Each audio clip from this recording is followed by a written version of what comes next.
So I had two 28-liter dry spec dry bags that I didn't believe were 28 liters anyway. And I took all the gear out of there and I was able to combine it into one SW-MOTECH 35-liter dry bag.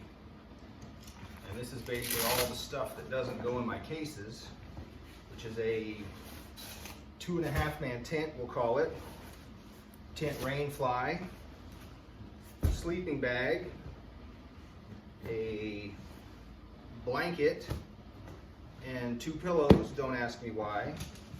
My Sea to Summit air mattress, tent poles, tent stakes, my favorite Helinox chair, and my newest purchase is my camping table, which comes in handy when you're wild camping.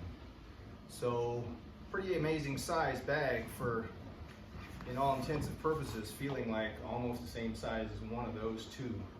And all this gear used to take up both of those bags.